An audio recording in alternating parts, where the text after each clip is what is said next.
হরতাল দিলে এই চারটা জিনিসের তাল নষ্ট হয়। আমদানি বন্ধ, উৎপাদন বন্ধ, পরিবহন বন্ধ।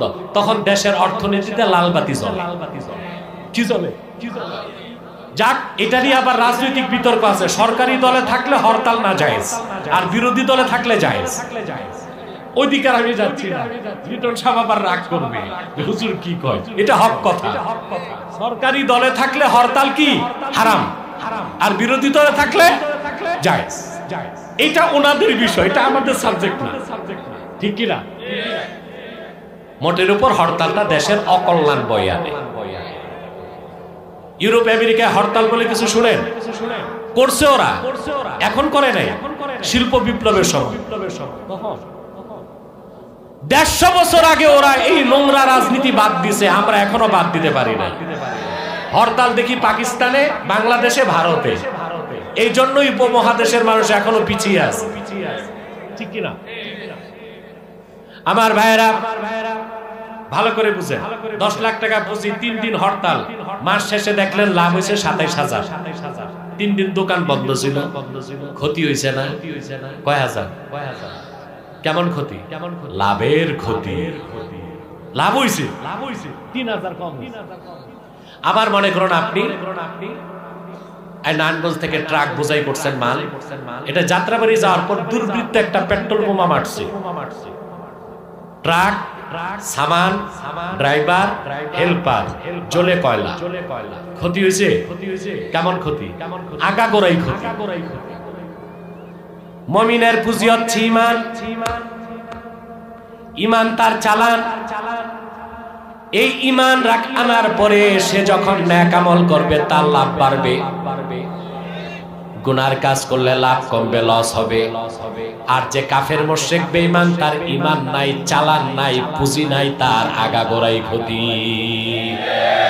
তাহলে মুমিনের ক্ষতি আর কাফেরের ক্ষতি কোনোদিন এক হতে পারে না। এই জন্য ইমাম আলুসি বলেছেন, ইন্নাল ইনসানা লাফি খুসর, নিশ্চয়ই সব মানুষই ক্ষতির মধ্যে নিপতিত। এটা মাহমুদ আলুসির ব্যক্তিগত মত, আমি ব্যাখ্যা করে দিলাম। কিন্তু অধিক সংখ্যকের মত যে সব মানুষ, কাফের মুশরিকরা ক্ষতিগ্রস্ত, উম্মতে মুহাম্মাদি ক্ষতিগ্রস্ত নয়। যদি ঈমানের সাথে নেক আমল করে, তাদের আমলনামায় লস বলে কিছু থাকবে না, ব্যবসায় পুরাটাই লাভ হবে বলে সুবহানাল্লাহ। এখন আসেন, আল্লাহ সূরা আসরে ক্ষতির কথা বললেন কেন? ইন্নাল ইনসানা লাফি খুসর, নিশ্চয়ই মানুষ নিশ্চিত ক্ষতির মধ্যে। ক্ষতি তো তখন আসে যখন ব্যবসা হয়। আমরা কি ব্যবসা আছে নাকি? জি, আল্লাহর সাথে আমাদের ব্যবসা। সুবহানাল্লাহ কইবেন না? উম্মতে মুহাম্মাদির ব্যবসা কার সাথে?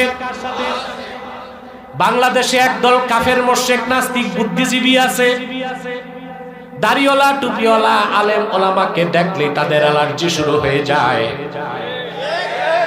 আর আমাদেরকে বলে ধর্ম ব্যবসায়ী। না, আমরা ধর্ম ব্যবসায়ী না, আমরা ধর্মের জন্য নিবেদিত প্রাণ। তবে আমরা ব্যবসায়ী, আমাদের ব্যবসা আল্লাহর সাথে।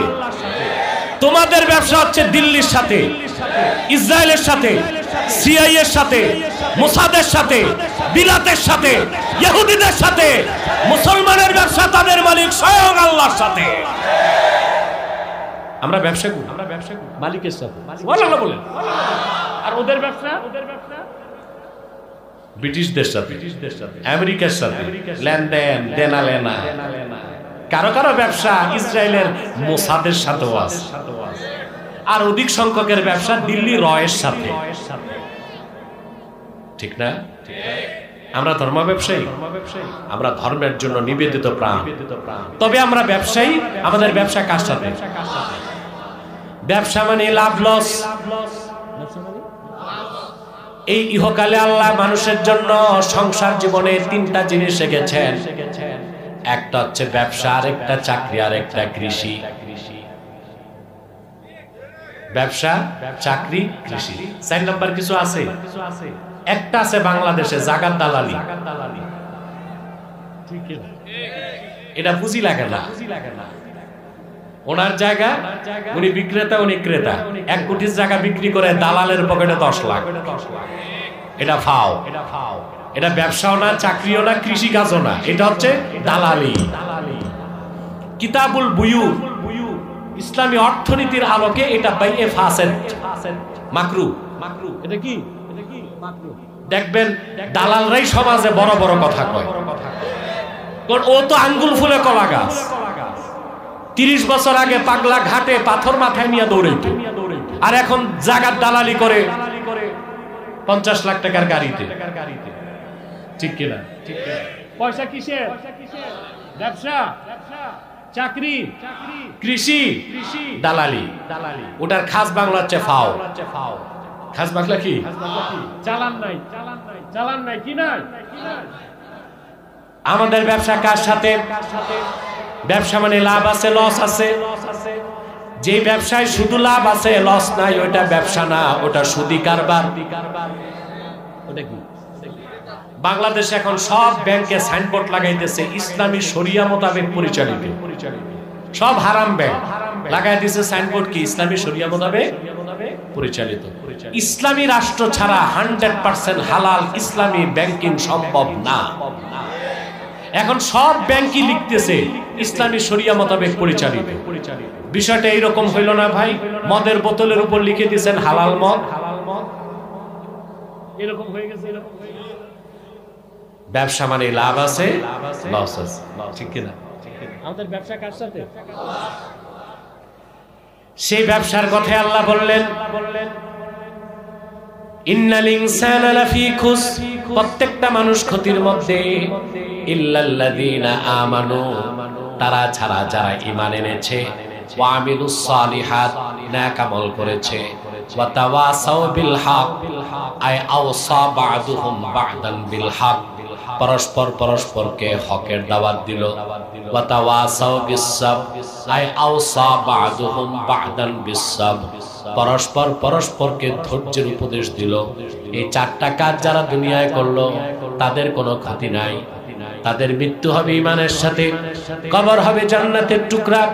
হাসর ময়দানে তারা যখন দাঁড়াবে, 50,000 বছরের হাসরের দিনটা তাদের কাছে মনে হবে আসর থেকে মাগরিব।